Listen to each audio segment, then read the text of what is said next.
kamu bisa sampai ke Mars hanya dalam 30 hari. Tidak, ini bukan fiksi ilmiah. Sebuah terobosan baru pada mesin plasma benar-benar bisa mewujudkannya. Dalam waktu dekat, kita mungkin akan menukar kursi pantai di Bahama dengan perjalanan ke planet merah. Jadi kapan kita bisa membeli tiketnya?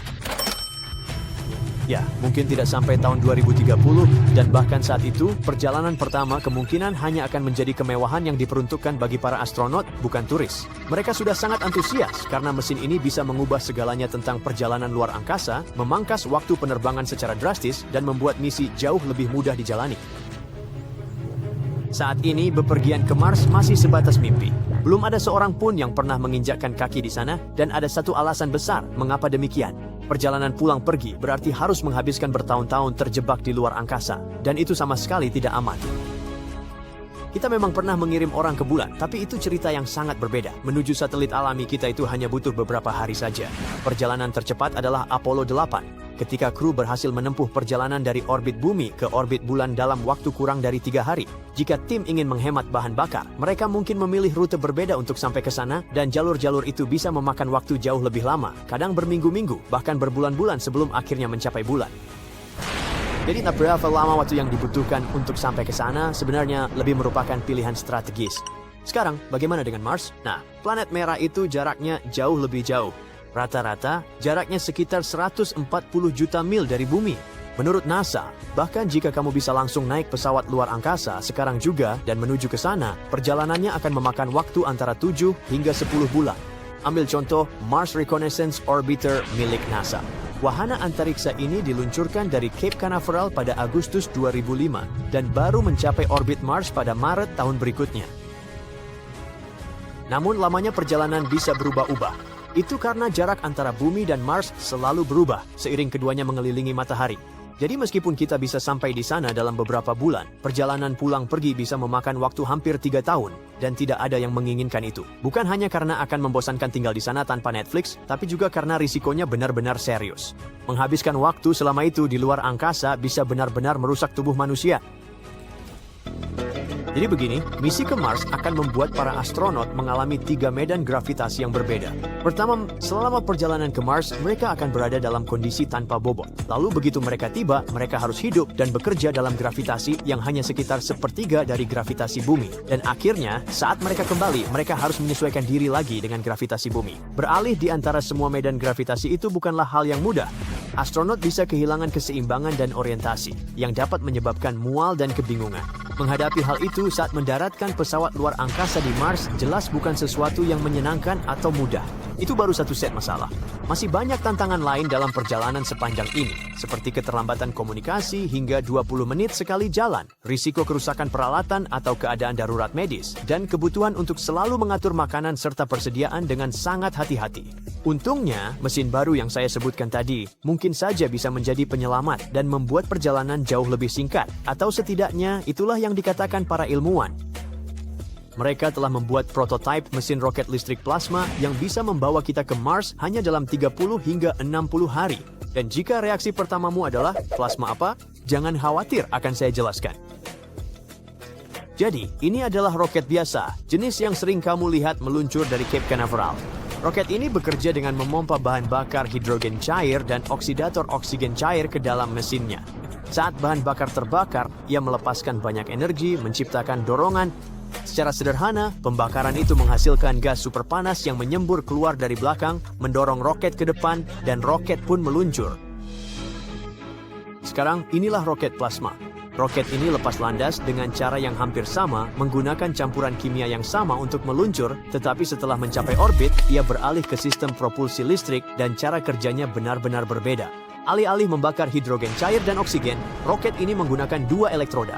Ketika partikel bermuatan bergerak di antara elektroda tersebut dan tegangan tinggi diterapkan, arus listrik menciptakan medan magnet yang mendorong partikel-partikel keluar dari mesin. Plasma yang sangat panas itu menyembur ke satu arah dan wahana antariksa bergerak ke arah sebaliknya.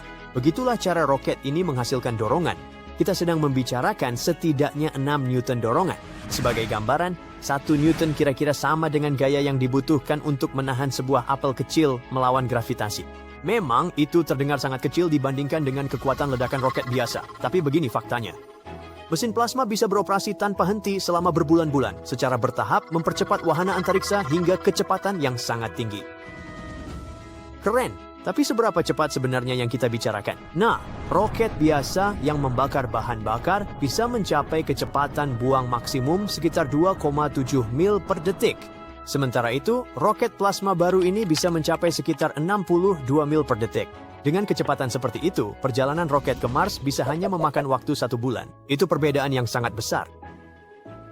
Itulah mengapa banyak orang berpikir mesin baru ini bisa benar-benar mengubah perjalanan luar angkasa, dengan memungkinkan wahana antariksa pergi jauh lebih jauh sambil menggunakan jauh lebih sedikit bahan bakar. Teknologi ini mungkin akhirnya menjadi yang kita butuhkan untuk meninggalkan jejak di permukaan Mars, dan siapa tahu, mungkin bahkan melampaui itu. Tapi teknologi ini belum benar-benar siap, bisa saja butuh waktu bertahun-tahun. Saat ini masih berupa prototipe, masih dalam tahap pengembangan yang sangat awal. Mesin ini sedang diuji di dalam fasilitas khusus, sebuah ruang hampa udara sepanjang 46 kaki dan lebar sekitar 13 kaki yang mensimulasikan kondisi di luar angkasa.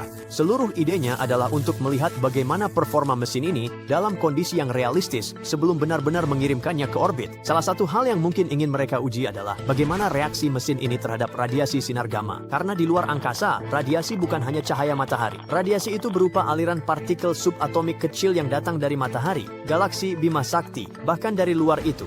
Meskipun ukurannya kecil, partikel-partikel ini tetap menjadi tantangan besar untuk misi jangka panjang. Karena di bumi, radiasi dari matahari dan luar angkasa bukanlah masalah besar. Atmosfer dan medan magnet kita menyerap atau membelokkan sebagian besar radiasi tersebut. Namun para astronot dan pesawat luar angkasa mereka tidak memiliki perlindungan alami seperti itu di luar sana. Masalahnya adalah partikel-partikel berkecepatan tinggi ini bisa menembus langsung tubuh manusia. Mereka dapat merobek molekul DNA, memecahkannya, dan menyebabkan masalah kesehatan yang serius. Bahkan hanya 1 jam tanpa pelindung yang memadai bisa mengancam nyawa kita. Maksud saya, bagi para astronot. Tapi bukan hanya manusia saja. Pesawat luar angkasa juga terkena dampaknya. Partikel-partikel ini bisa menembus material pesawat luar angkasa dan merusak perangkat elektronik sensitif, menyebabkan gangguan, kerusakan, bahkan kegagalan total. Itu adalah hal terakhir yang kamu inginkan dalam perjalanan luar angkasa yang panjang, bukan? Tidak ada tempat perhentian dengan montir di tengah jalan menuju Mars. Dan dengan perjalanan pulang pergi yang memakan waktu lebih dari setahun, itu menjadi masalah besar. Semakin lama para astronot dan pesawat mereka terpapar, semakin tinggi risikonya.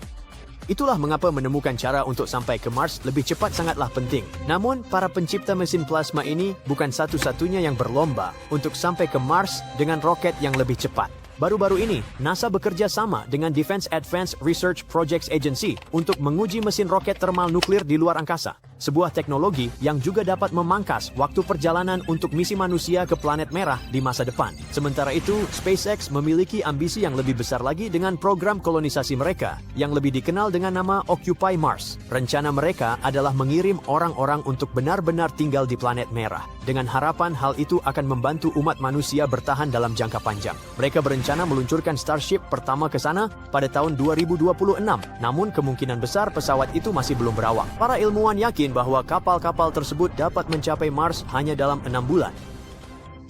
Jadi, kita punya mesin plasma, roket termal nuklir, dan seluruh misi Occupy Mars yang semuanya berlomba-lomba untuk membawa manusia ke Mars dalam waktu dekat. Tapi, siapa sebenarnya yang akan berhasil lebih dulu dan sampai di sana paling cepat? Sepertinya hanya waktu yang bisa menjawabnya. Tapi hey, kamu bisa tulis tebakanmu di kolom komentar.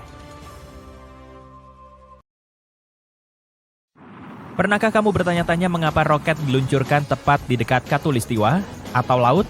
Atau mengapa kita meluncurkannya secara vertikal dan tidak seperti pesawat terbang? Mari kita jawab semua pertanyaan tidak bodoh tentang roket. Pertanyaan 1. Bagaimana bumi mempengaruhi peluncuran roket? Yuk ingat kembali pelajaran fisika di sekolah. Gravitasi bumi sangat kuat. Untuk mengatasi gaya ini, kita perlu mengembangkan kecepatan yang besar. Untungnya, roket mampu mengembangkannya, tapi akan jauh lebih sulit jika bumi sendiri tidak membantunya. Bumi berotasi mengelilingi matahari dengan kecepatan 107.826 km per jam. Sederhananya, sangat cepat, dan kita semua ikut bergerak. Jadi, keluar dari bumi itu seperti keluar dari mobil yang sedang melaju. Untuk beberapa waktu, roket akan bergerak bersama planet kita karena inersia. Ini seperti dorongan yang membantu. Roket lepas landas dari bumi dengan kecepatan tertentu. Dan kemudian roket itu hanya perlu berakselerasi lebih cepat lagi dengan bantuan bahan bakarnya. Ngomong-ngomong, ini bukan satu-satunya trik ilmiah dalam meluncurkan roket. Untuk mendapatkan manfaat maksimal dari dorongan ini, roket diluncurkan ke orbit bumi dari barat ke timur. Mengapa? Karena bumi berotasi dari barat ke timur, tentu saja. Dengan cara ini, roket menerima inersia maksimum. Pertanyaan 2. Mengapa roket diluncurkan di dekat Khatulistiwa? Jawabannya terkait dengan pertanyaan sebelumnya. Percaya atau tidak, permukaan bumi bergerak lebih cepat di Khatulistiwa. Sekolah sedikit berbohong kepada kita. Bumi tidak bulat sempurna. Sebaliknya, bumi berbentuk elips pipih. Dan Khatulistiwa adalah titik terluas di planet kita. Sekarang, apa itu kecepatan? Kecepatan adalah jarak dibagi dengan waktu. Dan karena jarak di Khatulistiwa adalah yang terbesar, sekitar 40.233,6 km, maka kecepatan rotasi di sana akan lebih tinggi. Jadi, bayangkan kamu dan temanmu berdiri di dua titik yang berbeda di bumi. Kamu berada di Khatulistiwa dan temanmu lebih dekat ke kutub utara. Setelah berdiri di sana sepanjang hari, kamu akan terbang lebih jauh daripada temanmu, yang secara teknis berarti kamu bergerak lebih cepat. Jadi, ya, kecepatan rotasi di Khatulistiwa lebih tinggi. Secara alami, akan sangat menguntungkan bagi kita untuk meluncurkan roket dari tempat yang memiliki kecepatan dorong awal setinggi mungkin. Dan peluncuran dari Khatulistiwa menyebabkan pesawat ruang angkasa bergerak hampir 482,8 km per jam lebih cepat. Pertanyaan 3. Bagaimana para ilmuwan memilih tempat untuk landasan peluncuran? Roket adalah monster raksasa dan kompleks dengan berat beberapa ribu pon. Tidak perlu dikatakan lagi, puluhan kesalahan dapat terjadi selama startup. Mungkin yang paling berbahaya adalah kegagalan di tengah penerbangan. Itu terjadi ketika ada sesuatu yang tidak beres pada roket yang masih berada di angkasa. Jika puing-puing yang terbakar jatuh ke bumi, maka dapat menyebabkan bencana besar. Sekarang mari kita lihat peta lokasi landasan peluncuran di dunia. Kita bisa melihat bahwa banyak di antaranya terletak di dekat pantai. Sebagai contoh, Kennedy Space Center di Florida, Amerika Serikat, atau Satish Dhawan Space Center di Sriharikota, India.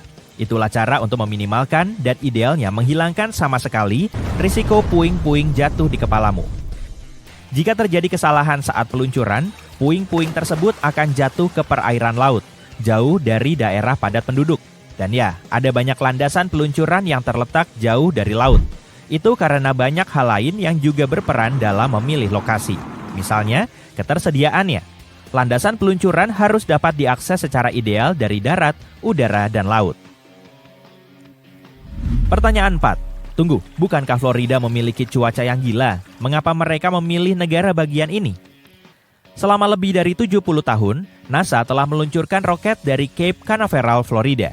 Ini aneh karena Florida memiliki iklim yang sangat lembab dan tropis. Ada lebih banyak badai petir dalam setahun daripada di tempat lain. Hal ini bisa sangat mengganggu peluncuran roket. Ini sangat berbahaya. Selain itu, suatu kali hal itu benar-benar terjadi, pada 1987, petir menyambar roket AC-67 sebelum lepas landas. Sistem roket tersebut rusak, dan akhirnya roket itu hancur. Untungnya, tidak ada orang di dalamnya.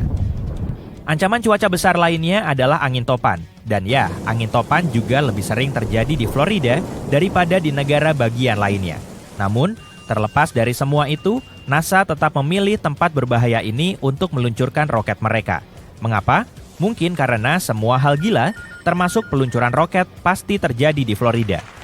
Tapi dengan catatan serius, sebelum NASA pindah ke Cape Canaveral, roket diluncurkan dari tempat lain, dari lokasi uji coba White Sands yang terletak di New Mexico. Saat itu, karena White Sands terletak di daerah terpencil di negara ini, semuanya kurang lebih aman. Jika roket jatuh, mereka tidak akan mempengaruhi atau menghancurkan apapun. Namun seiring berjalannya waktu, teknologi kita berkembang. Roket-roket menjadi lebih besar dan membutuhkan lebih banyak ruang untuk peluncurannya. Akibatnya, zona bahaya juga meningkat. White Sands hanya berjarak 41,84 km dari Las Cruces, New Mexico, dan 112,65 km dari El Paso, Texas. Dengan kata lain, tempat itu dikelilingi permukiman. Oleh karena itu, para ilmuwan mulai mencari tempat yang lebih aman. Pesisir timur sepertinya merupakan pilihan terbaik. Dapatkah kamu menebak alasannya? Pesisir timur tidak hanya dekat dengan garis Khatulistiwa, tetapi juga terletak di dekat Samudra Atlantik. Dan kita sudah tahu bahwa hal ini sebenarnya menambah nilai +1 untuk keamanan. Itulah mengapa pada tahun 1950-an NASA memindahkan peluncurannya ke Florida. Yang pertama adalah peluncuran roket Bumper 8 yang terjadi pada tanggal 24 Juli 1950. Dan kemudian tempat ini menjadi sebuah bandar antariksa yang lengkap. Pertanyaan 5, mengapa roket diluncurkan secara vertikal? Roket adalah benda tipis, silindris, dan tinggi yang meluncur ke angkasa secara vertikal dan meninggalkan awan asap raksasa. Tapi mengapa roket diluncurkan dengan cara seperti itu dan tidak seperti pesawat terbang misalnya? Nah, ide ini terdengar agak gila. Untuk mengimplementasikannya, kita harus membuat banyak perubahan pada desain roket yang ada saat ini. Tapi, yang paling penting, hal ini akan menghabiskan banyak sumber daya. Ini mungkin akan mengejutkanmu, tapi pesawat dan roket didesain dengan cara yang berbeda. Tugas utama pesawat adalah terbang di atmosfer. Tugas utama roket adalah meninggalkan atmosfer secepat mungkin. Karena hambatan udara di langit, roket kehilangan sebagian besar energinya saat terbang. Oleh karena itu, kita perlu memastikan bahwa roket telah meninggalkan atmosfer bumi sebelum bahan bakarnya benar-benar habis. Dan karena roket membutuhkan lebih banyak bahan bakar daripada pesawat terbang. Lebih mudah dan lebih ekonomis untuk meluncurkannya langsung ke atas. Jadi, roket akan menggunakan bahan bakar yang minimal, hanya yang diperlukan untuk melawan gravitasi. Pertanyaan 6. Mengapa lintasan roket berubah setelah diluncurkan? Ingatkah kamu bahwa kami telah mengatakan bahwa tugas utama roket adalah untuk melepaskan diri dari gravitasi dengan cara apapun dan mencapai ruang angkasa? Sekarang lupakan saja. Secara teknis itu benar, tapi itu tidak menunjukkan gambaran lengkapnya. Tugas utama untuk mencapai ruang angkasa tidaklah terlalu sulit. Ruang angkasa sebenarnya tidak terlalu tinggi. Kamu akan secara resmi menjadi astronot jika mencapai ketinggian sekitar 96,56 km di atas bumi. Namun, yang terpenting adalah tetap berada di orbit. Orbit adalah batas antara dua dunia. Di sini, tarikan gravitasi bumi masih cukup besar, sehingga roket tidak terbang keluar angkasa. Tetapi pada saat yang sama, cukup rendah sehingga tidak jatuh kembali ke bumi. Jadi, jika kamu mencapainya, tidak perlu membuang bahan bakar lagi. Pesawat ruang angkasa hanya akan Perburuan unit penyimpanan profesional sedang sangat digemari akhir-akhir ini. Kegiatan ini juga menarik banyak perhatian orang-orang di seluruh dunia karena ada banyak acara TV yang berfokus padanya. Tapi bukan cuma para pemburu unit penyimpanan yang bisa dapat untung besar dengan temuan mereka. Satu pasangan dari Arizona hanya menginginkan sebuah sofa, tapi mereka enggan membeli yang baru atau membayar mahal untuk itu. Jadilah mereka mengikuti sebuah lelang di mana mereka menawar senilai 150.000 untuk sebuah sofa tua. Karena furnitur itu tidak dalam kondisi bagus, mereka akhirnya membeli sofa tersebut beserta kontainernya. Saat memeriksa unit penyimpanan itu, mereka dapat kejutan luar biasa. Mereka menemukan sebuah boneka beruang tua yang penuh berisi uang tunai. Mainan kecil itu berujung mendatangkan mereka uang sekitar 4,5 miliar rupiah. Pada tahun 2011, seorang pria mendapat temuan menarik setelah dia memeriksa isi loker penyimpanan di San Fernando Valley. Dia menemukan sebuah buku komik khusus berjudul Action Comics No. 1. Pria itu tidak tahu betapa berharganya temuan ini sampai dia membawanya ke seorang ahli untuk diteliti lebih lanjut. Ternyata, itu adalah buku komik pertama yang menampilkan Superman. Tapi meskipun dia ingin meraup untung darinya, pria itu harus mengembalikannya kepada pemilik sebelumnya. Ceritanya, buku komik itu dicuri dari seorang aktor terkenal yang sangat menggemari komik, khususnya Superman. Aktor tersebut telah melaporkan buku itu hilang kepada perusahaan asuransi dan pihak berwenang. Tapi bukunya tidak bisa ditemukan. Buku komik yang diperkirakan bernilai sekitar 15 miliar rupiah ini akhirnya kembali kepada pemiliknya 11 tahun setelah dicuri. Benda antik luar biasa lainnya ditemukan di sebuah unit penyimpanan di Melbourne, Australia. Benda itu adalah sebuah sepeda motor Harley Davidson 8 Valve Racer tahun 1927 dengan sespan. Berdasarkan pendapat para ahlinya, kendaraan keren ini sudah berada di sana selama lebih dari setengah abad sebelum muncul kembali pada tahun 2015. Sepeda motor ini kemudian dijual tak lama setelahnya dan dibeli seharga lebih dari 7 miliar rupiah. Beberapa lelang unit penyimpanan yang terbengkalai memang seru karena kita tidak tahu apa yang akan ditemukan di dalamnya, dan itu terlepas dari berapa banyak keuntungan yang akan didapatkan. Inilah kisah sepasang suami istri dari Long Island yang hanya menghabiskan 1,5 juta rupiah untuk barang terbaik yang pernah mereka beli. Di dalam unit misteri mereka, tersembunyi sebuah mobil sport Lotus Esprit Custom tahun 1976. Mobil ini tidak hanya istimewa karena desainnya, tapi juga merupakan mobil yang digunakan dalam film James Bond tahun 1977, The Spy Who Loved Me. Awalnya, pasangan ini tidak tahu kalau mobil ini sangat terkenal.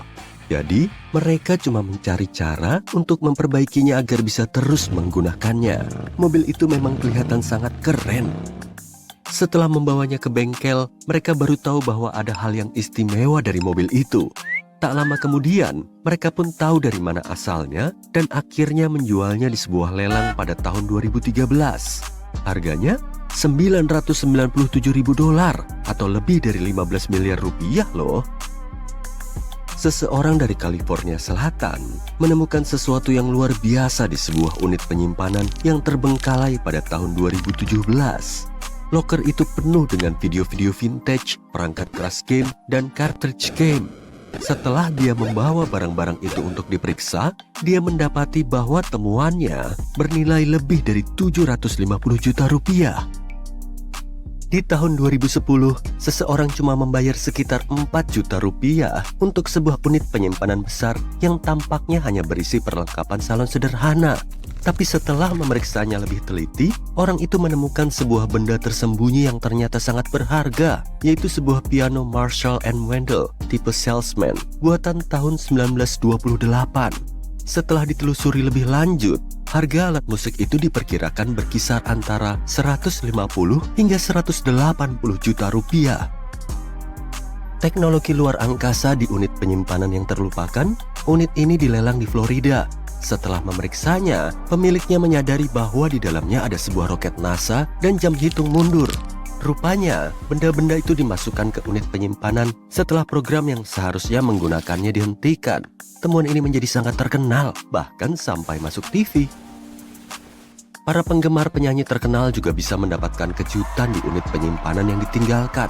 Berikut ini adalah cerita tentang unit yang berisi barang-barang pribadi Aretha Franklin. Sebagian besar barang-barangnya diangkut ke sana setelah terjadi insiden di rumahnya. Dia akhirnya membiarkan saja barang-barangnya. Belakangan, dia mengaku sudah lupa soal barang-barang itu. Di pelelangan, barang-barang seperti tas, pakaian, dan bahkan kwitansi atas namanya ditampilkan kepada publik.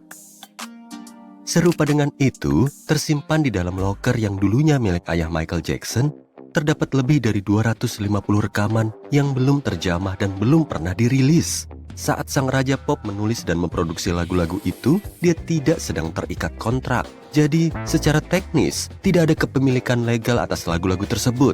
Selain itu, loker tersebut juga berisi banyak sekali foto-foto sang penyanyi terkenal dan benda-benda pribadi milik keluarga Jackson. Beberapa dari benda-benda itu dilelang, sementara beberapa lainnya diambil kembali oleh keluarga dengan harga yang mahal.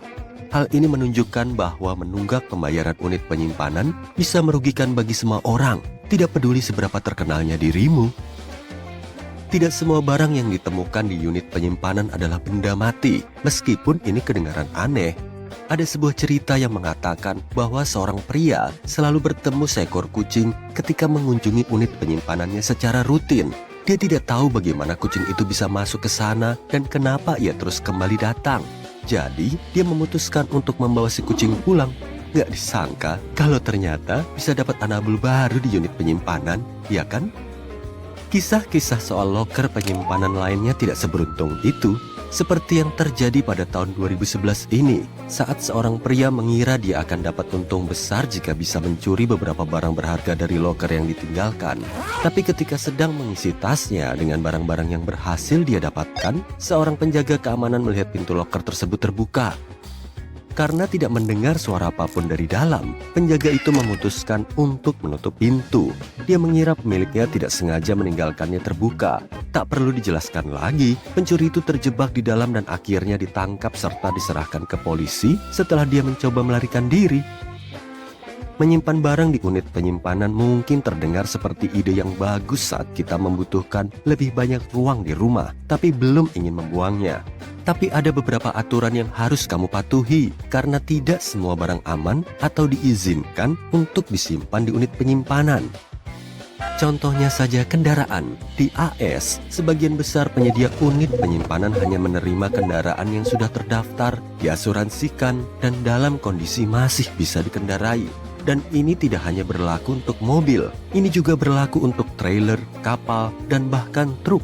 Jadi, segala macam dokumen pendukung harus disiapkan sebelum bisa memindahkan barang itu ke fasilitas penyimpanan. Untuk alasan yang sudah jelas, barang yang tak tahan lama tidak boleh disimpan di sini. Pada tahun 2023, seorang mantan insinyur NASA mengklaim telah membangun sebuah mesin yang bisa melayang melawan gravitasi tanpa bahan bakar apapun, tanpa roket api maupun knalpot, hanya listrik. Jika benar, ini akan mematahkan hukum fisika yang paling sakral dan mengubah semua yang kita ketahui tentang perjalanan luar angkasa. Jadi apakah ini hanya hoax atau sebuah pintu menuju masa depan?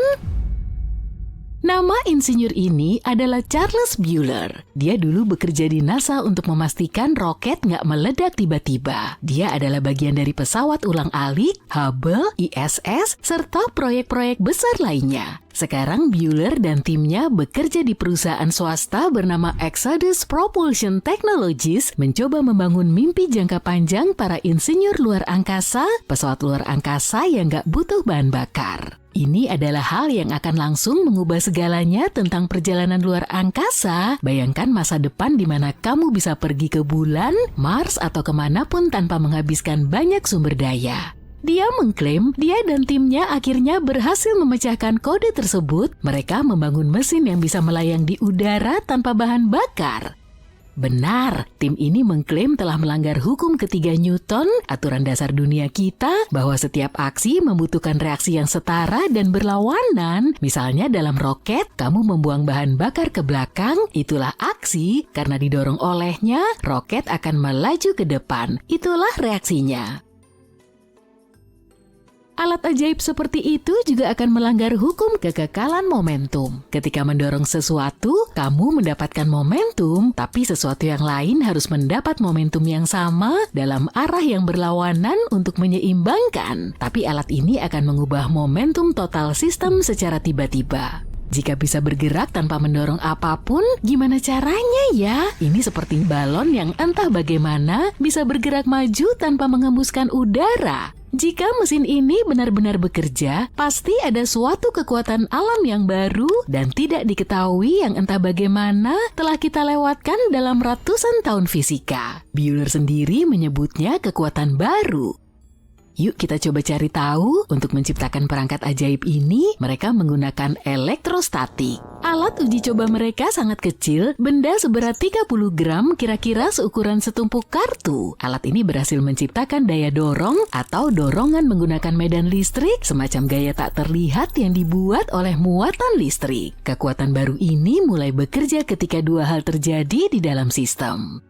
Yang pertama adalah ketidakseimbangan listrik. Ada beberapa tekanan listrik di seluruh bagian perangkat seperti tekanan udara. Jika nggak tersebar secara merata di seluruh bagiannya, misalnya satu sisi memiliki lebih banyak dorongan listrik daripada yang lain, itulah bahan pertama. Dan itu terjadi ketika medan listrik, kekuatan tak terlihat yang diciptakan oleh muatan listrik, diatur dengan tepat. Medan listrik harus menyebar dengan cara tertentu, bukan dalam garis lurus, tapi nggak rata dan menyebar seperti sinar matahari atau jari-jari roda. Dan boom, ketika hal itu terjadi, perangkat akan mendorong dirinya sendiri, membuat seluruh objek bergerak.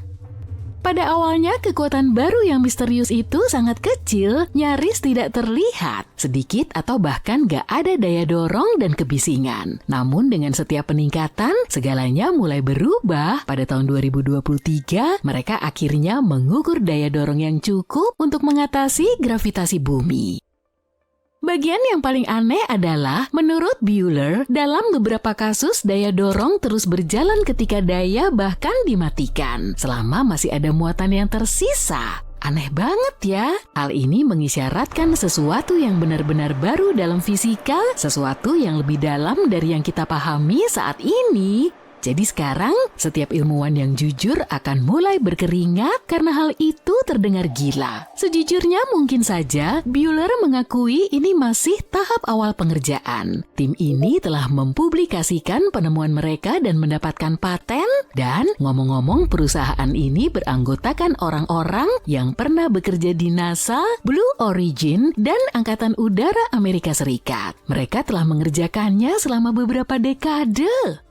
Charles mempresentasikan temuannya di APEC, sebuah konferensi untuk orang-orang yang tertarik tentang propulsi alternatif serta hal-hal gila seperti penggerak warp, antigravitasi, dan cara-cara untuk membuat Star Trek menjadi nyata. Sekarang mereka secara aktif mengerjakan proyek itu.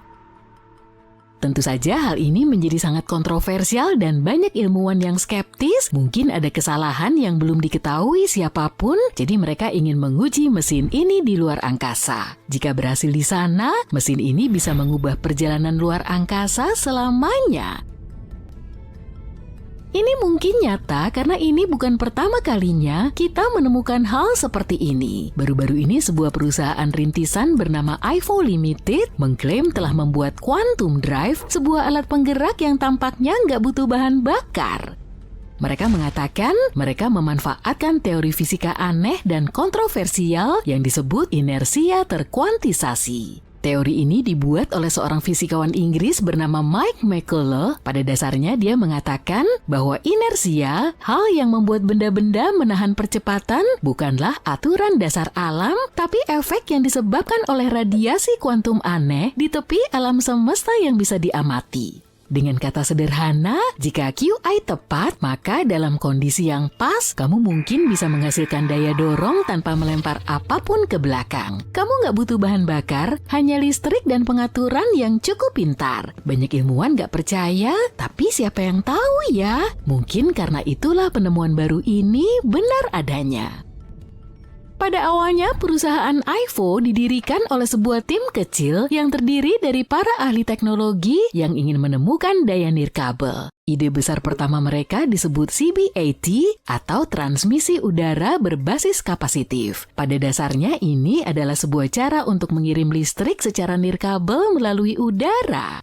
Namun di tengah penelitian, mereka berubah pikiran. Mereka mulai bertanya-tanya, jika kita bisa memindahkan listrik melalui udara seperti ini, bisakah kita memindahkan benda-benda juga? Bisakah kita memikirkan kembali inersia itu sendiri? Jadi pada tahun 2021, mereka mulai mengerjakan sebuah alat penggerak yang didasarkan pada teori inersia terkuantisasi ini. Mereka membangun quantum drive berdasarkan ide ini. Itu adalah sistem listrik mandiri tanpa tangki bahan bakar, tanpa pembakaran. Hanya sebuah kotak plug and play yang membuat pesawat ruang angkasa bergerak. Mereka mengatakan alat ini ringan, bisa ditumpuk dan dipasang ke satelit seperti pemanggang roti. Beratnya hanya beberapa ratus gram, jauh lebih ringan dari pendorong tradisional. Pada tahun 2023, mereka mengujinya bukan di garasi tapi di ruang vakum yang mensimulasikan kondisi ruang angkasa. Tim mengatakan mereka menyingkirkan semua kekuatan yang diketahui yang mungkin menjelaskan hasilnya. Itu menghasilkan daya dorong. Nggak banyak sih, tapi konsisten dan terukur. Kemudian tibalah saat yang ditunggu-tunggu, IFO dan perusahaan mitra Rogue Space Systems meluncurkan Quantum Drive ke luar angkasa. Sekarang mereka sedang menunggu hasil pengujiannya. Banyak fisikawan yang menganggap itu semua omong kosong. Beberapa menyadari hal ini mustahil karena mesinnya harus terus bergerak. Pada dasarnya, jika alat seperti ini benar-benar berfungsi, kamu bisa menggunakannya untuk menghasilkan energi tak terbatas yang melanggar hukum pertama termodinamika. Namun IFO mengatakan mereka nggak melakukan hal itu. Mereka mengatakan QI bekerja sesuai dengan hukum Newton yang normal, hanya sedikit berbeda. Intinya semua hal ini perlu diperiksa ulang dan skeptisisme sangat tepat karena banyak orang mendapatkan kilas balik yang nggak menyenangkan. Pada tahun 2001, seorang insinyur Inggris bernama Roger Sawyer memperkenalkan M-Drive, perangkat aneh berbentuk kerucut inilah yang konon menciptakan daya dorong tanpa mendorong apapun. NASA mengirim wahana antariksa langsung ke matahari. Ini objek buatan manusia tercepat dan bisa menempuh jarak dari Philadelphia ke Washington DC dalam 1 detik. Misi Parker Solar Probe adalah mempelajari perilaku berbahaya bintang kita. Ilmuwan memperingatkan bahwa badai matahari besar tak terhindarkan dan dampaknya bisa jadi bencana besar bagi planet kita. Wahana antariksa itu mendekati matahari 7 kali lebih dekat daripada probe lain. Ini dicapai pada terbang lintas ke-22 sejak peluncuran 2018. Karena matahari sangat masif, gravitasinya sangat kuat, seperti magnet raksasa. Saat probe mengorbit matahari, ia memanfaatkan gravitasi untuk terus mempercepat hingga kecepatan luar biasa. Semakin dekat ke korona matahari, yang adalah atmosfer luarnya, probe harus bertahan pada suhu 1400 derajat Celcius. Cukup panas untuk melelehkan banyak logam. Probe dilindungi dari panas dan radiasi oleh perisai karbon setebal 11 cm. Menjaga alat di dalamnya aman dan beroperasi pada suhu ruangan. Para ilmuwan melakukan semua upaya ini karena mereka berharap bisa memecahkan misteri besar tentang matahari yang sudah lama membingungkan mereka. Permukaan bintang utama kita ini sudah sangat panas. Tapi ketika kalian bergerak lebih jauh ke korona, suhunya melonjak hingga jutaan derajat. Dan itu tidak masuk akal karena jaraknya lebih jauh dari matahari. Jadi mungkin kita akhirnya bisa mendapatkan jawaban tentang fenomena panas ini. Misi ini juga membantu kita memahami angin matahari. Matahari terus-menerus memancarkan energi dan partikel bermuatan keluar angkasa seperti angin listrik yang tak pernah berhenti. Saat angin matahari mengenai bumi, ia bisa menciptakan pertunjukan cahaya indah di langit yang disebut aurora. Semakin aktif matahari, semakin jauh ke selatan aurora terlihat.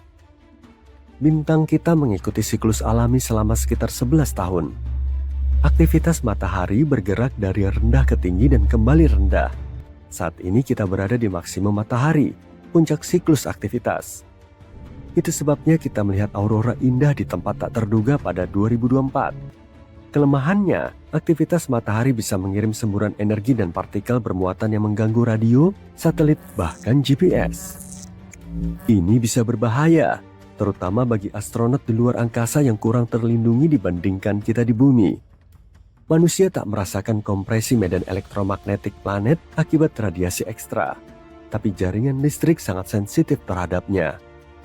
Jika kita tak bertindak cepat saat itu terjadi, lonjakan energi akan masuk ke transformator listrik di seluruh dunia, mengganggunya, dan area yang luas jadi tanpa listrik. Jika ini terjadi saat badai atau tornado, ketika komunikasi sudah sangat penting, layanan darurat menjadi sulit untuk berkomunikasi dan menyelamatkan nyawa. Itu sebabnya penting untuk mempelajari prediksi cuaca antariksa. Ini sulit karena tidak seperti bencana seperti gempa, banjir, atau gunung berapi. Cuaca antariksa tak meninggalkan bukti fisik. Badai matahari besar yang benar-benar kita ketahui terjadi pada 1859 dan 1921. Yang pertama, peristiwa Carrington begitu hebat hingga memicu percikan api dari kabel telegraf. Aurora terlihat hingga dekat khatulistiwa. Ilmuwan menggunakan kertas khusus yang bereaksi terhadap cahaya untuk mencatat aktivitas matahari. Saat peristiwa Carrington, pembacaan dari matahari melebihi batas kertas dalam artian sebenarnya. Apapun yang terjadi, peristiwa itu sangat ekstrim hingga kita masih belum sepenuhnya memahaminya. Lalu ada badai kereta api New York 1921. Badai ini cukup kuat untuk mengacaukan sistem telegraf di AS, Eropa, dan belahan bumi selatan. Badai juga sempat meningkatkan transmisi radio, membuatnya menjangkau lebih jauh dari biasanya. Tapi dahulu radio belum banyak, jadi insiden itu tak terlalu membantu. Masalah lebih besar adalah jaringan listrik di AS yang rusak parah. Pada 1859 dan 1921, orang tak terlalu bergantung pada teknologi seperti sekarang. Jika badai seperti itu terjadi hari ini, konsekuensinya bisa jauh lebih dahsyat. Ilmuwan dari Selandia Baru yang mempelajari cuaca antariksa sedang mengerjakan simulasi untuk mencegah bencana. Mereka bilang, salah satu caranya adalah mempelajari matahari lain di antariksa. Jika kita dapat data dari ribuan bintang, bukan hanya satu, analisis akan lebih lengkap. Sejauh ini, ilmuwan telah meluncurkan atau berencana meluncurkan beberapa misi selain Parker Solar Probe. Sementara itu, NASA sedang mengerjakan misi lain, meluncurkan Endurance, mesin robot bulan super canggih. Misi utamanya adalah mengumpulkan sampel dari lokasi penting di bulan yang nantinya akan diambil oleh astronot dari program Artemis. Sampel ini tersebar di cekungan tumbukan terbesar di bulan, terpisah ratusan mil. Untuk melakukannya, Endurance harus jauh lebih canggih dari Perseverance, rover tercanggih NASA saat ini. Endurance akan melaju sekitar 100 kali lebih jauh, 10 kali lebih cepat, dan mengumpulkan sampel sekitar 200 kali lebih banyak.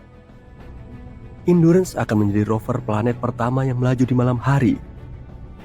Karena berada di sisi jauh bulan dengan komunikasi terbatas ke bumi dan data permukaan, ia harus melaju secara otonom antar lokasi sampel dan membuat keputusan sendiri dalam kondisi sulit. Saat sampai di tujuan, ia akan beralih ke cara kerja yang lebih klasik. Ilmuwan di bumi akan terlibat langsung memandu rover untuk menjelajahi lokasi dan mengumpulkan sampel. Tim di bumi juga akan memantau kinerja rover melalui telemetri, data yang dikirim kembali seperti status kesehatannya. Jika ada tanda komponen aus atau bermasalah, mereka akan menyesuaikan rencana agar tetap lancar. Semua ini akan memakan biaya besar, mungkin jauh lebih mahal dari misi bulan Viper yang dibatalkan setelah NASA menghabiskan sekitar $450 juta. Sementara Endurance masih di tahap perencanaan, Blue Ghost Lunar Lander sudah menuju bulan. Misi utamanya adalah penelitian. Ia akan menghabiskan 25 hari di orbit bumi, mengambil pengukuran dan menunggu waktu tepat untuk meluncur ke bulan. Setelah 4 hari perjalanan, Blue Ghost akan berada di orbit bulan selama 16 hari untuk mengumpulkan lebih banyak data.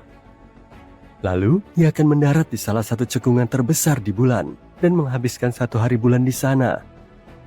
Ia akan mengukur data termal bawah permukaan, tingkat radiasi dan data penting lainnya. Di akhir misi, Blue Ghost akan mengambil foto terakhir matahari terbenam di bulan. Karena tak dirancang untuk kembali ke bumi, saat malam tiba, ia akan melakukan tugas terakhir dan mati permanen. NASA memilih tim insinyur antariksa Universitas Florida untuk proyek antariksa inovatif lain, gratis.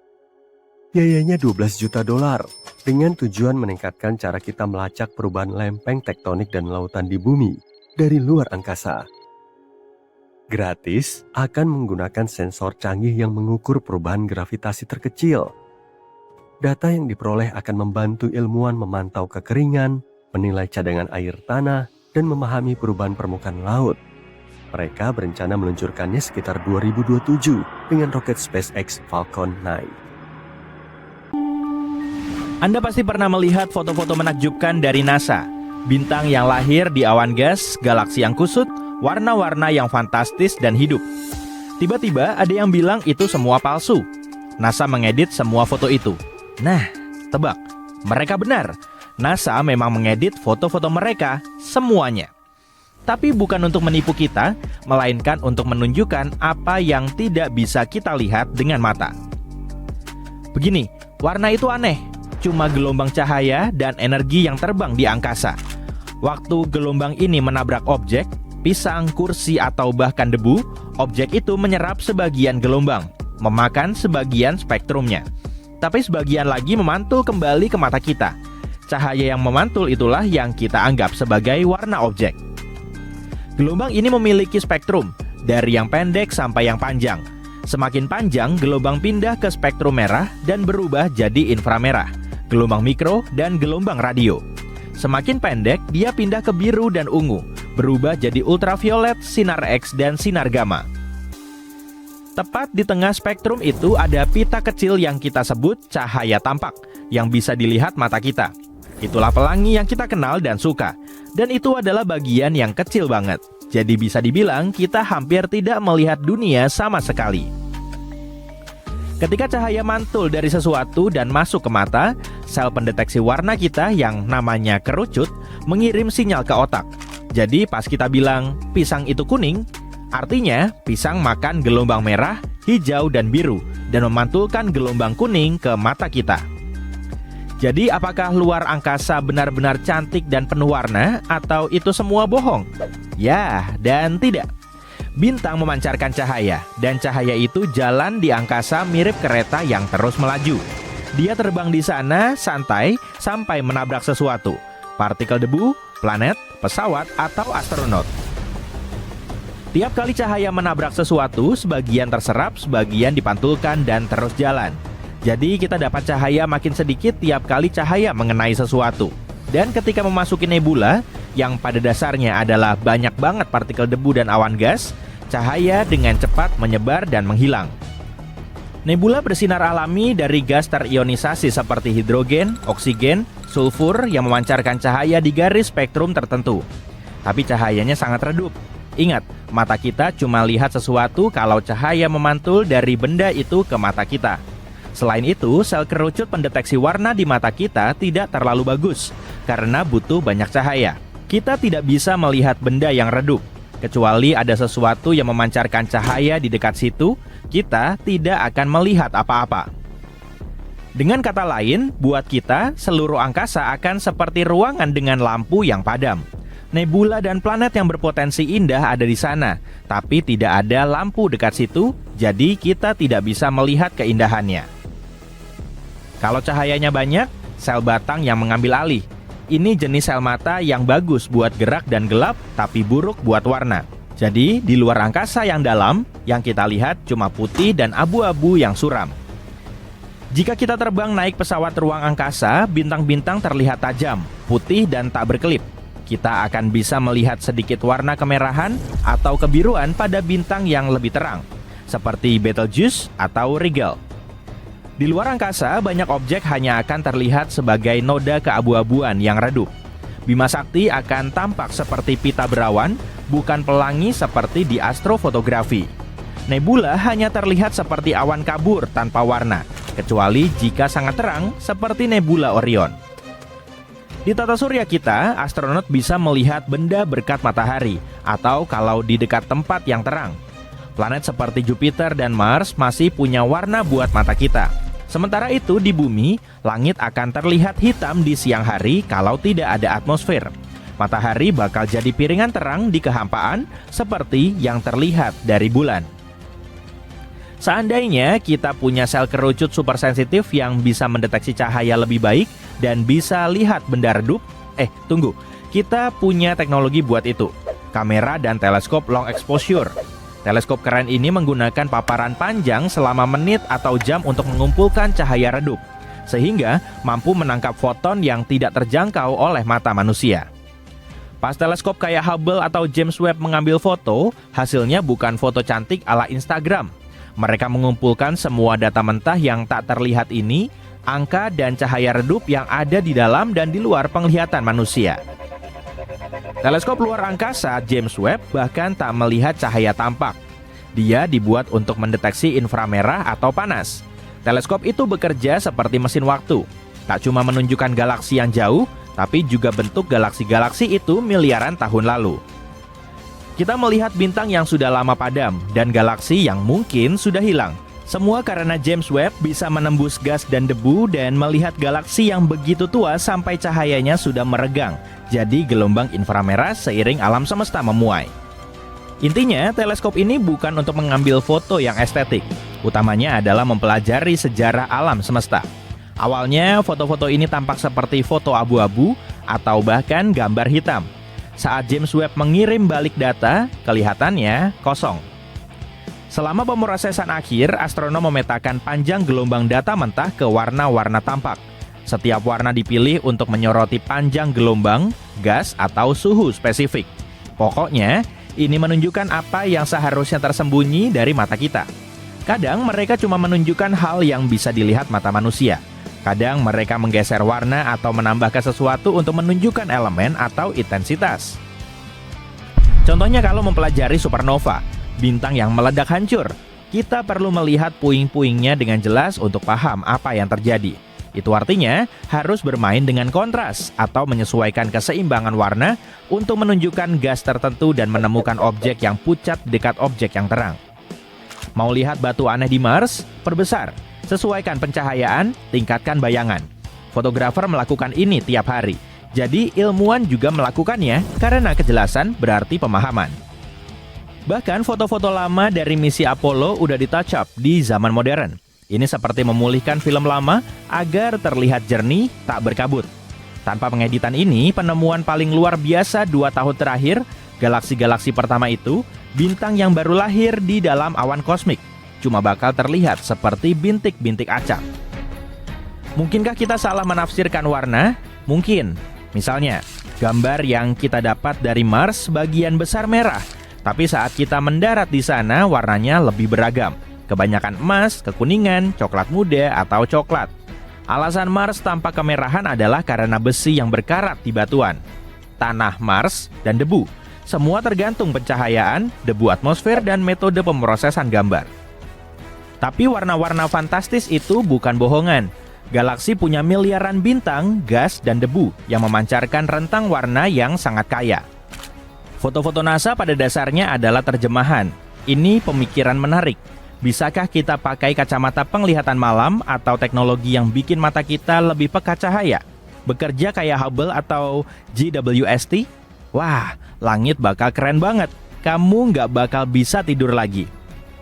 Kacamata astronomi ajaib ini harusnya bisa memperkuat cahaya redup, meningkatkan dan menerjemahkan warna. Sayangnya, teknologi night vision saat ini tidak memadai karena hanya memperkuat cahaya tampak atau inframerah dekat dan menampilkannya dalam monokrom hijau, bukan warna asli. Sementara, kacamata inframerah hanya mendeteksi panas. Kita butuh kacamata yang meningkatkan sensitivitas foton sekitar 10.000 kali lipat. Coba aja kita seberuntung beberapa hewan. Misalnya, ular bisa melihat inframerah, lebah melihat cahaya ultraviolet, dan burung melihat lebih banyak warna dari kita. Kita bahkan tak bisa membayangkan gimana mereka melihat dunia. Jadi ya, NASA mengedit foto mereka karena ruang angkasa mentah tidak dibuat buat mata kita. Gelap, dingin, jauh, dan sunyi. Melalui terjemahan data, matematika, gradasi warna, penceritaan visual, kita dapat melihat hal yang tak terlihat, mempelajari masa lalu, dan menginspirasi penelitian ruang angkasa di masa depan.